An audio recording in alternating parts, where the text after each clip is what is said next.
Welcome, everyone, to another episode of the JPN podcast. We're grateful to have with us Rabbi Steinmetz, Rabbi of Kehillat Birkas Shmuel of the Albert Einstein Synagogue with us this evening. Rabbi Steinmetz has lectured widely on topics that intersect with medical practice and halacha. I've personally been enjoying Rabbi Steinmetz's published classes that can be found in YU Torah for a while now, and I'm sure you'll enjoy his talk this evening. Tonight's talk, titled Chanukah in the Hospital, Shining a Light on Night Shift, will explore common Chanukah questions that doctors, nurses, and other medical staff deal with year to year. Without any further ado, Rabbi Steinmetz. Thank you very much. Thank you for having me. And at Tiskul Mitzvahs for setting all of these things up. I think it's an incredibly important endeavor. The topic tonight, as was mentioned, is Chanukah in the hospital, shining a light on the night shift. So the way we are going to go through the shir is really discussing questions which I've received over the last couple of years from different residents and doctors who have to be in the hospital on Chanukah. How do they kind of maneuver fulfilling the mitzvah or the best way to fulfill the mitzvah? All of these questions. We may not be able to deal with every single question that comes up, but hopefully we can deal with a lot of them. And as I was told before, the goal of this mostly is for people to know practical information, and then if you need to ask someone, then you can go and ask somebody. But at least to give over that's what we're trying to do. So we're going to just begin tonight by just mentioning that the Rambam in the last parak of Hilchos Chanukah does mention that Ner Chanukah is mitzvah chaviva hi ad ma'od, that the mitzvah of lighting the candles of Chanukah is a very beloved mitzvah. Even though we know it's not a biblical mitzvah, it's not a mitzvah de'oraisa, it is still very beloved, and we still try our best to fulfill it in the most ideal way possible because of that. And that's really what this shir is all about, is trying to figure out the best way to fulfill the mitzvah. So we're going to begin by first, everyone can see the PowerPoint, right? Okay, good. Okay, so we're going to begin, but just first by discussing the time frame of the mitzvah of Ner Chanukah. Obviously, if there's a doctor who's on shift, who's beginning his shift, let's say before the time of Chanukah candles that we can light, so that's going to be an issue. The question is, when does the time start and when does it end?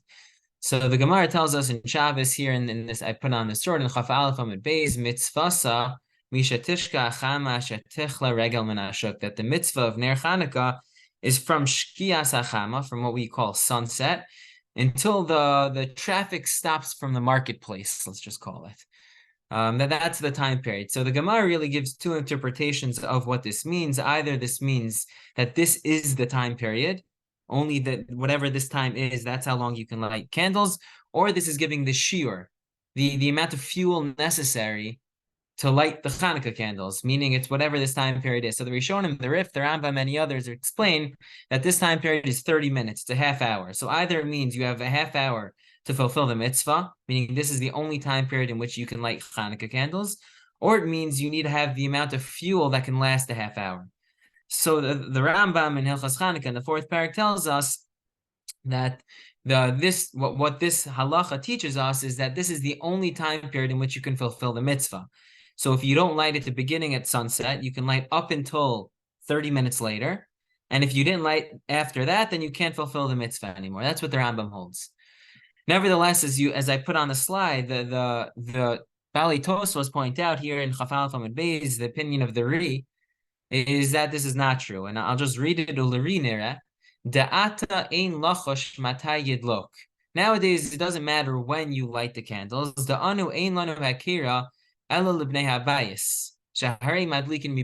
see, ideally, the mitzvah of Ner Chanukah is meant to be for Persumei Nisa. It's meant to publicize the miracle to the public, to everyone else, to everyone on the outside. But nowadays, we light on the inside. A lot of times we don't even light at the windows. Sometimes there aren't people that can see in our windows. If you live in certain apartment buildings, no one can see your Chanukah candle. So we light a lot of times at the table, because the idea is it's meant to be a Persumei Nisa, not for the outside, but even for the inside, for the Bnei HaBayis, for the family members. And because of that, the Ri says it doesn't matter when you light, because the only reason you would light up until traffic stops in the marketplace is because that's when people outside can see in your window, and you can publicize the miracle to the outside. But if the publicizing of the miracle is only for people inside the house, so you can light even after, because that occurs even after people stop in the marketplace, people stop working, people come home from work. And this is how again, the Ri paskins. Now, based off of that Ri, some of the Rishonim and the Achronim, as we'll see, point out another interesting point, that according to this Ri that you can light whenever, so the Hagos Maimonios, one of the earliest Rishonim in the commentaries on the Rambam, writes on the Rambam there in the fourth parak of Hilchos Chanukah that you can light up until Amud HaShachar. Amud HaShachar is what we call dawn. So give or take about an hour and a half before Netzach Hama, about an hour and a half before sunrise. So what it means is that you can begin lighting from around Shkias Hacham, from around sunset. Again, that's for a different time, exactly when that time period is, about 10 minutes within that. Some people light a little later, whenever that beginning time period is, up until, presumably, Alos HaShachar, up until dawn. That's what the Agos Maimonios points out. So the Ramah I put in the end of this slide quotes in Hilchos Chanukah that Bizman Hazeh, we paskin like this Ri, that we can light, it doesn't just have to be those 30 minutes from Shkia until 30 minutes later. It can even be much later. Nevertheless, Mikol Makom, as he writes, Tov Li Zahar Gam Bizman Hazeh. You should still try to be careful to light as early as possible. That's the most ideal time, says the Ramah.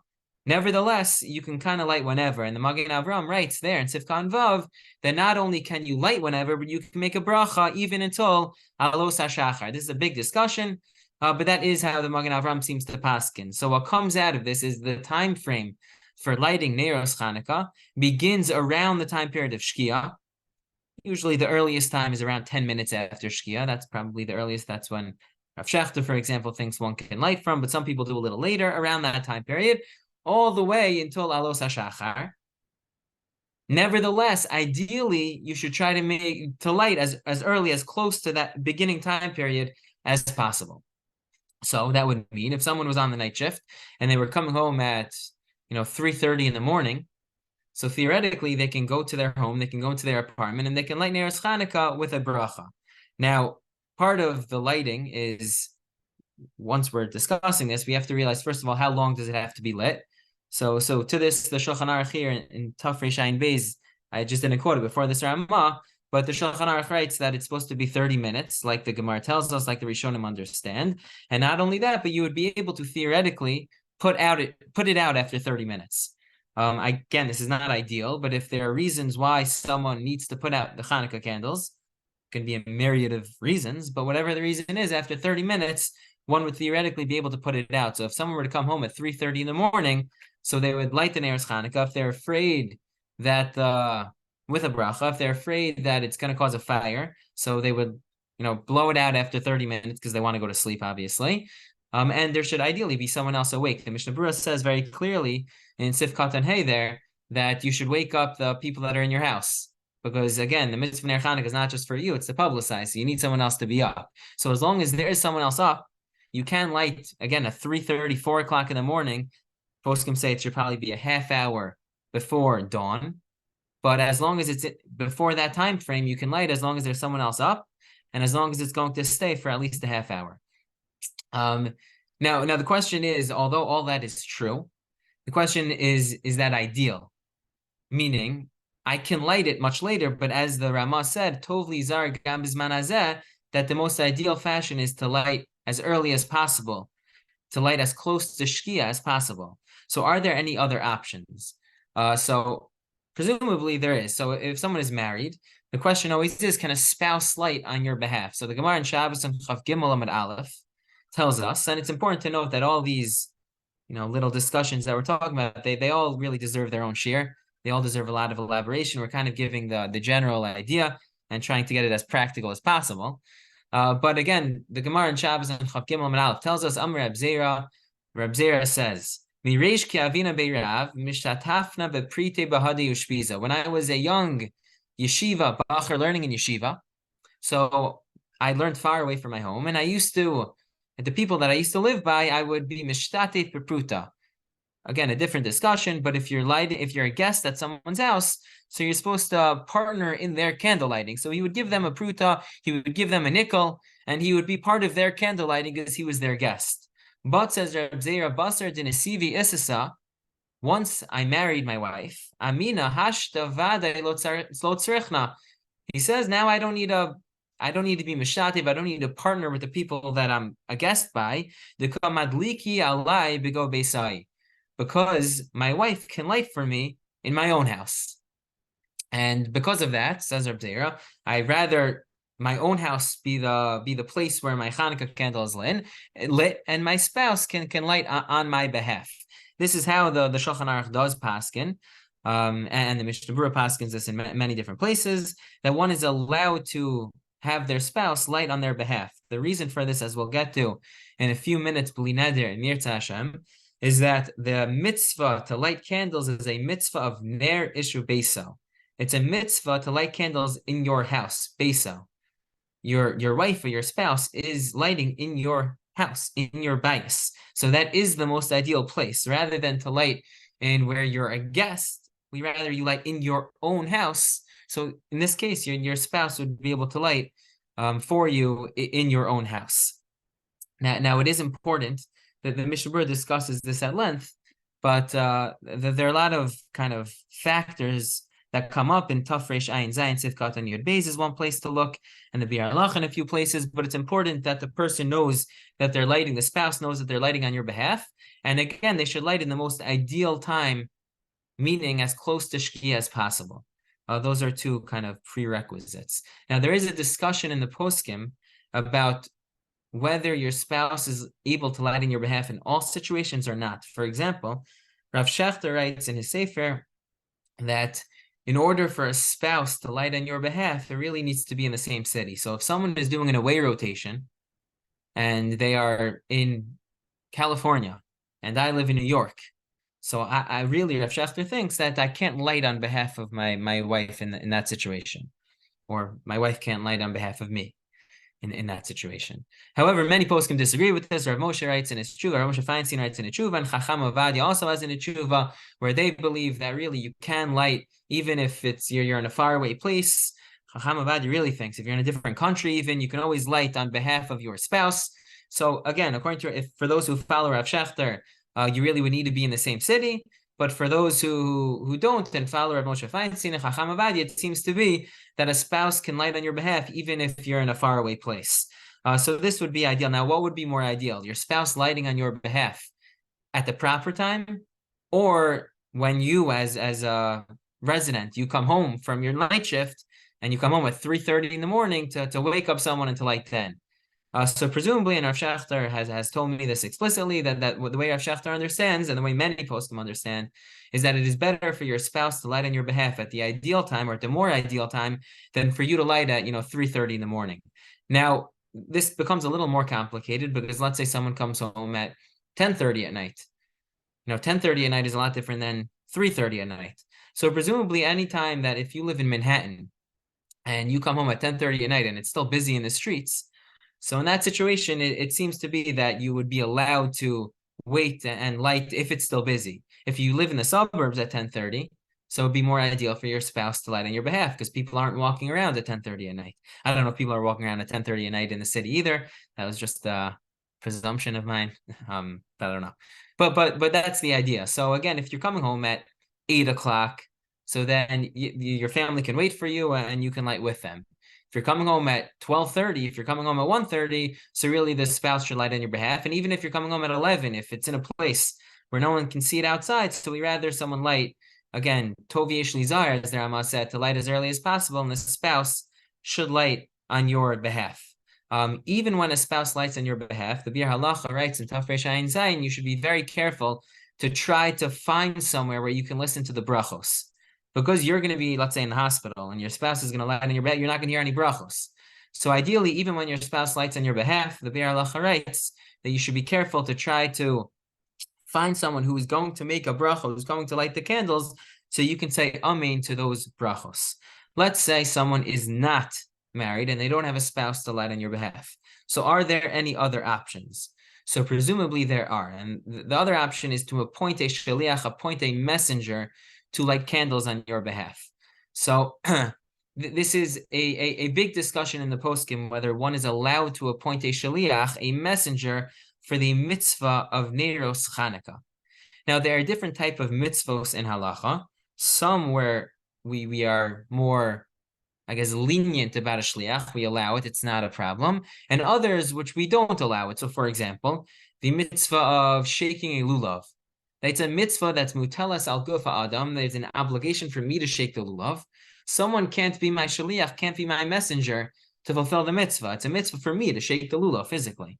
But let's say separating truma. That's the example that the post can bring in the situation. Separating truma. So if I live in Eretz Yisrael, so I have an obligation in my produce to separate truma. So can I appoint a shaliach to do it? The answer is yes, and the reason is because it's not a mitzvah for my to physically separate the truma. It's a mitzvah for truma to be separated from my possessions. So there are different types of mitzvahs. The question is, what's the mitzvah of Ner Chanukah? That's the question. So I quoted the Magen Avraham here in Siman Tov Reish Ayin Vav in Sifkat and Dalet. He's quoting a Bach earlier.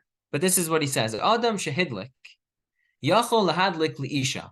A person basically can light on behalf. A man can light on behalf of a woman, ulevarich, and make the bracha of lahadlik ner Chanukah. Uchegon. What does this encompass? She'omedas etzlo b'shas habracha. As long as she's standing there during the time of the bracha. Aval be'inyan acher. But if she's not standing there, ein levarich kivan she'amitzvah mutelas al gufa adam. He shouldn't make a bracha, it sounds like, since the mitzvah is on the person, meaning the person really has to be the one who lights the candles. That's what it sounds like. So the poskim will try figuring out what exactly is this Magen Avraham saying. What does it mean? Can you appoint a shaliach? Can you appoint a messenger to fulfill your mitzvah to light Neiros Chanukah? So there are different opinions in the Achronim. Pri Megadim, for example, in Siman Tov Reish Ayin Tes writes that there's no real shlichus by Ner Chanukah. You don't appoint a messenger to fulfill the mitzvah of Ner Chanukah. The mitzvah to light a Chanukah candle is to have a Chanukah candle lit in your house. You're not appointed. You just want someone to be able to accomplish that. But that's not like appointing an actual messenger to do a mitzvah. The mitzvah is done because once the candle is lit, so you fulfilled your mitzvah. But it's not a messenger, says the Pri Megadim. So what's the reason why the person who's appointing the messenger has to stand there? So he says just to hear the brachos. It's totally separate. That's the Pri Megadim.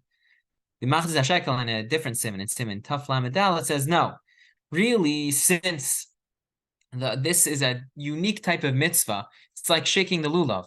Shaking the lulav, I need to do it physically with my body, so do I need to light the candle physically. So in order for there to be shlichos, this halachic concept of appointing a messenger to fulfill my mitzvah, in order for that to happen, I need to physically stand there. Otherwise, I can't appoint a shaliach. So if I'm not physically there, no one can do the mitzvah of Ner Chanukah for me. That's how the Machzis HaShekel seems to understand. And there are different opinions in Achronim. In short, most of the poskim assume that we can. Rav Moshe has a tshuva about this. Shlomo Zalman Auerbach has a tshuva about this. That most assume that we can have shlichus, that you can appoint a messenger to fulfill your mitzvah of lighting a candle on Chanukah, or candles on Chanukah.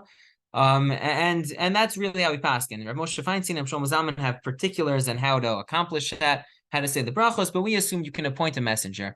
And the way Rav Shechter told me is that one is allowed to appoint a shliach. So what would need to happen just without that would mean that if I appoint someone to light for me, they would have to come into my apartment and light the candles in my apartment. Now the question is, what about the brachos?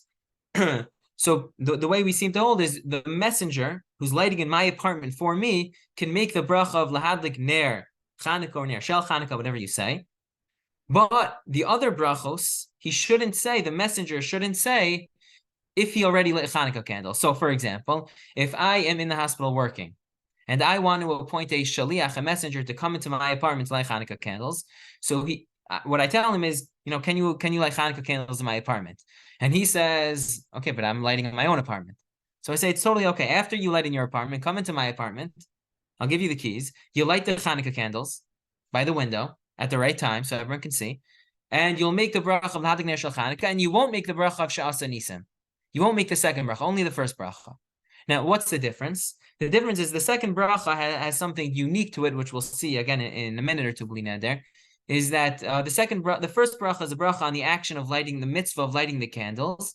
The second bracha of She'asa Nisim Lavosenu is really a bracha that's presumably it's a discussion about this, but it's more of a bracha about seeing the candles lit. It's not a bracha on the actual mitzvah, the action of the mitzvah. It's only the first bracha. So if someone already fulfilled their mitzvah and they're only fulfilling it for me, so they make the first bracha the bracha of doing the mitzvah. But other than that, they don't make any other brachos. Again, if you appoint a messenger to fulfill your mitzvah of Neiros Chanukah, and be subject to that same dispute about whether the messenger, whether the shaliach needs to be in the same city as the mishaleach, as the appointee, or he can even be in a different city. That was the same dispute that we mentioned before. It would apply so to in this case. Okay, so as we mentioned before, so let's say, again, I don't have a spouse to light for me for whatever reason, whether I'm not married or just the spouse can't, or B, I can't appoint a shaliach. They don't have my keys. I don't want them in my house, whatever the reason is. So what else can you do? So one of the other options, presumably, is, and this doesn't fulfill any mitzvah in terms of lighting the candles, but this is another thing that you can do if you have nothing else to do, is what we call a birchas haroeh. And this speaks very much to what we were just talking about. The Gemara in Shabbos on Chav Gimel Amud Aleph, I put on the slide here, it says, Amar Reb Chiya bar Rashi, Amar Rav, Hamadlik ner shal Chanukah tzarich levarich.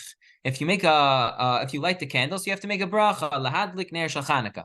Rabbi Yirmiyah Amar, haroeh ner Chanukah, if you see the ner shal Chanukah, tzarich levarich, you also need to make a bracha. What bracha? The bracha of she'asa nisim la'avoseinu b'yamim ha'im b'zman hazeh, right? You make that bracha. That second bracha we make is a bracha of haroeh. So if someone can't light the candle for whatever reason, they should ideally try to go somewhere where they can at least see candles lit, and then they can make this bracha of she'asa nisim. If it's the first night of Chanukah, not only do they make the bracha of she'asa nisim, but they would even make a shechianu, because it's the first time they see the mitzvah. There are three conditions for being able to make this type of bracha. To make a bracha on seeing the candles, there are three conditions, and this I put in the Shulchan Aruch in Taf Reish Ayin Vav Sif Gimel. It's here in the slides. Mishelo hidlik.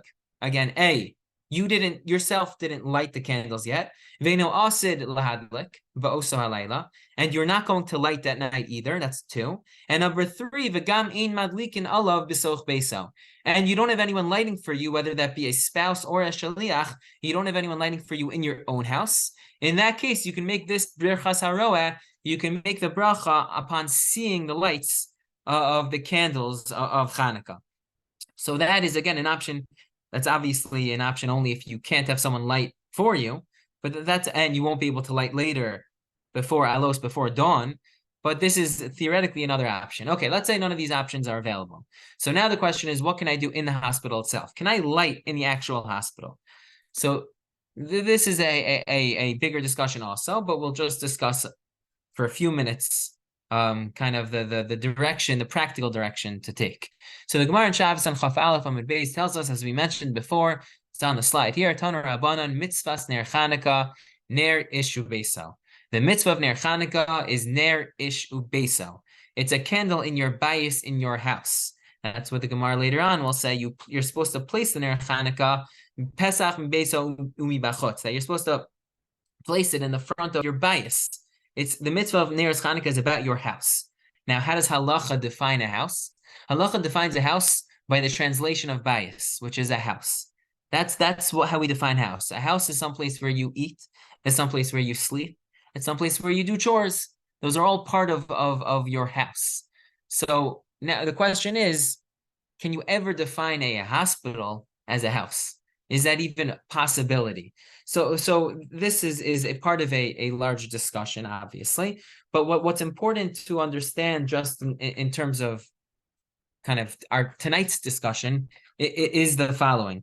So the Ramah does write that there are those that it's in Taf Reish Ayin Zayin Aleph. I'm looking for it in my Mishnah Berurah right now, but in my Shulchan Aruch right now. But I'll just basically tell you what he says is that now that we light inside, as we mentioned before, that we don't light necessarily outside, especially back then in Poland, you didn't light outside. So now in Eretz Yisrael, they do light outside, and in some places in America, they also light outside, but the minhag of many people is to light inside. So you should light, says the Ramah, b'makom she'ochel. That's what the Ramban or Chaim and Taf Reish Ayin Zayin and Sif Aleph writes. Makom, at the place where you eat. The Mishnah Berurah says, because Makom Achilaso is Iker. The place where you eat is the main place. But, says the Mishnah Berurah, the following. Let's say someone is a guest. They're eating out on the nighttime of Chanukah. But they're eating out, they live I live in the Bronx. So I'm living out in someone else's apartment in the Bronx. But I live in the Bronx also. So the Mishnah Berurah says, so I have to light Chanukah candles, not where I'm eating, but where my house is, my apartment is. And if I can't do it, I have to appoint someone to light in my apartment. Now, where is he coming from? Didn't the Ramah just say you're supposed to light in the place where you eat? So the answer is the Gemara in Eruvin. Oh, I have the Ramah, sorry, on the slides. I was looking for it, but it's on the slides. But he comes from the Gemara. The Taz quotes this Gemara in Eruvin and Ayin Beis Amid Beis, going on to Ayin Gimel Amid Aleph. The Gemara there talking about the mitzvah of Eruvin says makom dira, talking about Erev Chatzeros, but makom dira, what is my makom dira? What is in our context, what's a house? What does it mean to have a place where you live? What is that? So we have a machlok as Rav Amar makom pisa, or pita. Rav says a place where you eat. Shmuel Amar makom lina. Shmuel says it's the place where you sleep.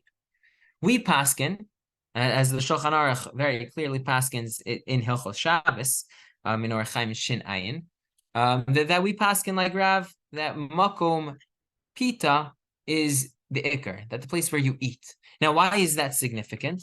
It's significant because now when we're talking about a bias, in the poskim discussed that it's connected to any time we're trying to define a house. But when we talk about that Ner Chanukah needs to be in a bias, what that means is it needs to be in a place, and it seems to be makom pita, a place where you eat. Now, to clarify, and this is very, very important, what the Gemara is telling us is not that your dining room is your house and your bedroom is not your house. What it's telling us is that if someone has two houses and one is a place where they sleep and one is a place where they eat, so where should they, for example, do Neros Chanukah? What's bias? Their bias is really where they eat, not where they sleep. But if someone has a house where they eat and sleep and they happen to be eating somewhere else, that place where they're eating is not called their bias, is not called their house. Their house is still their house. And that's what that Mishnah Berurah that I was telling you earlier, that's what he's saying. I get this question every year. If you're eating out at night for Chanukah, you're going to a Chanukah party, where do I light the Chanukah candles? Do I light where I'm going to the Chanukah party or in my house, in my apartment? And the answer is, all things being equal, you're supposed to light in your house, in your apartment. That is your house. The mitzvah is not to light in someone else's house. The mitzvah is light in your house. Now, it happens to be if you're a guest in someone's house, and you're sleeping there, so now you're considered a guest, and their halachos about being a guest. But in terms of the mitzvah of where to light, it's in your house, in your bias.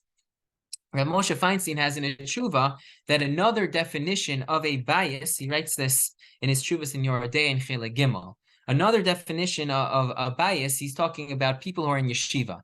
So you have yeshiva guys who, they live in the dormitory. So they live with, 2 or 3 other boys in the dormitory.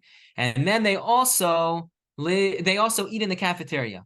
So where should they light candles? So Rav Moshe says it's obvious where they light candles, not in the place where they eat, but the place where they sleep. Why? Because the place where they eat is public. It's not miyuchad lo.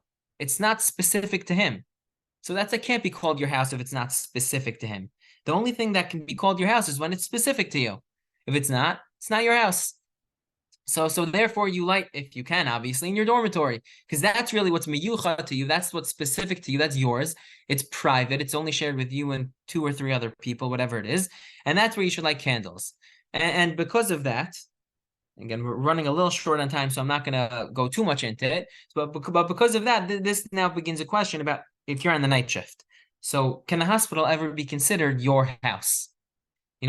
So if it's in if they designate an area in the hospital and it's in the middle of the floor or whatever, or in the cafeteria, wherever it is, so presumably most poskim would hold that you cannot fulfill any mitzvah by lighting there. Now there is a minhag that I don't know if it's a minhag or halacha, I don't know, that Chabad do not believe in this, and Chabad do light with brachos in places that we wouldn't consider beso in your house. But most poskim do not agree with that and would say you can really only light in a place that's called your bayis. If it's in a public place, that's not your bayis, that is not your house, and you cannot fulfill your mitzvah of Chanukah. There's a very similar discussion, just agav, a very interesting discussion about lighting. Let's say you're getting married, you're going to a wedding. So where does the bride and the groom light? So according to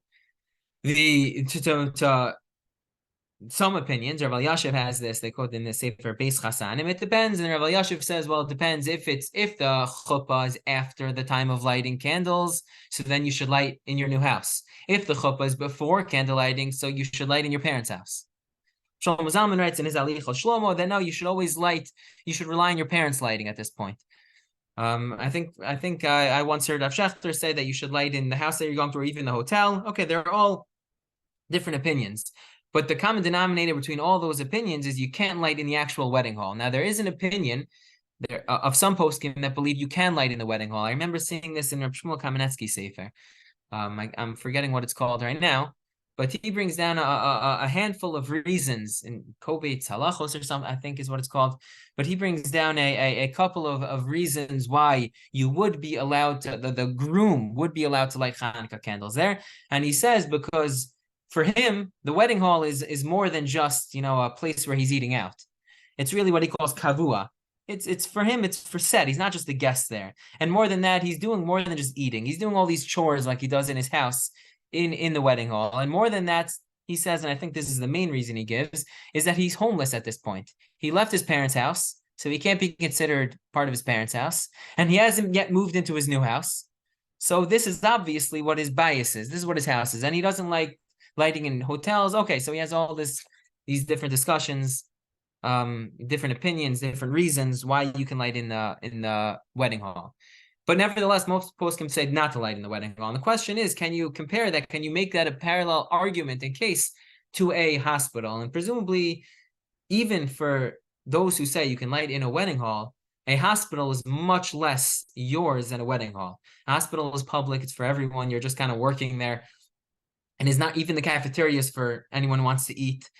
So those are not private places. Those are not considered beso. Now, the one place where there is a possibility to say that it is called beso is the call room, is if you're working overnight and there's a place where, you can sleep. There's a room where there are a few beds where only doctors go, only those doctors who are on the night shift go, and only a few doctors will be there to sleep. So it's very possible that you can call for that night where you're there and you're doing all these things there and you're not just there as like a guest. So in the call room, it's possible to call that beso, and you would be able to light probably in the call room. Now, all that being said, that's only if you're able to light in the call room A. That's only if you're able to keep it a light on for 30 minutes, and there's going to be someone else there at some point to at least see it, where there can be some form of Persume Nisa.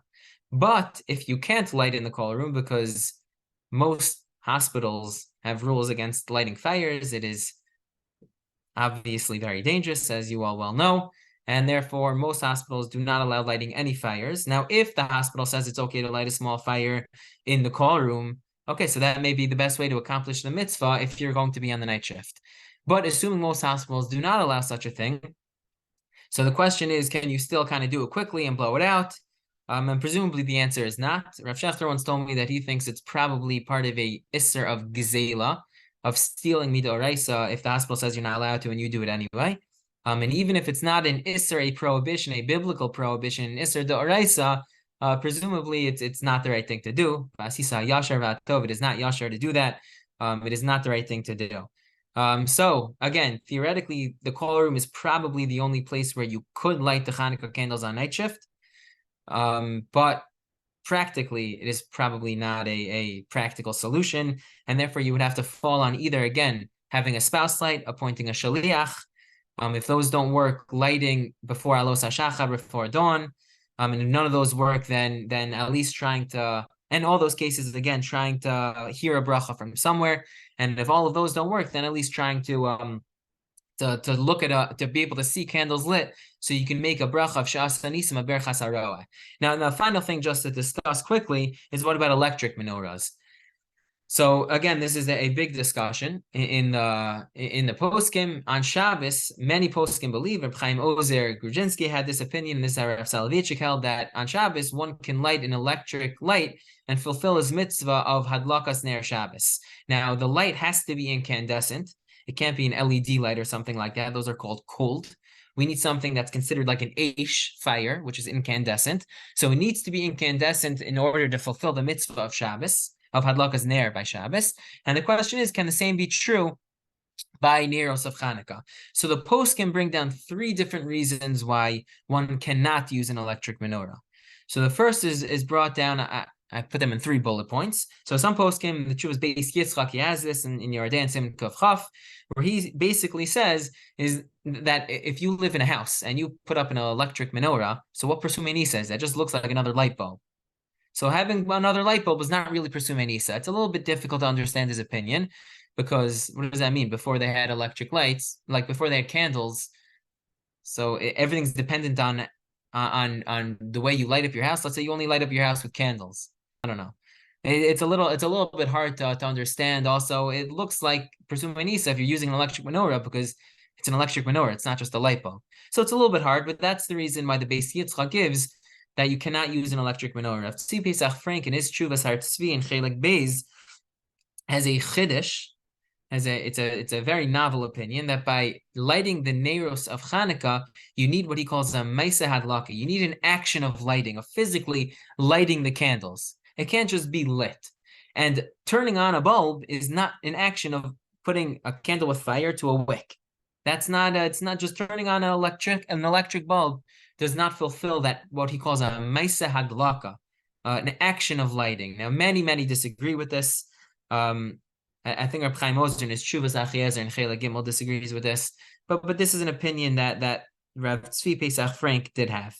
Now, one of the earlier opinions why you cannot use an electric menorah, I think, was brought by the Shoel Umeshev, Shoel Nathanson. He was the one, but if the opinion I saw is quoted, Chacham Avadia quotes it in his Shuvas Yichad Das in Chela Daled, and he writes in short that the reason you can't use an electric menorah is because the mitzvah to light the Neros of Chanukah has to be similar to the way it was lit in the menorah in the Beis HaMikdash. And believe it or not, they didn't use electric menorahs in the Beis HaMikdash for the menorah there.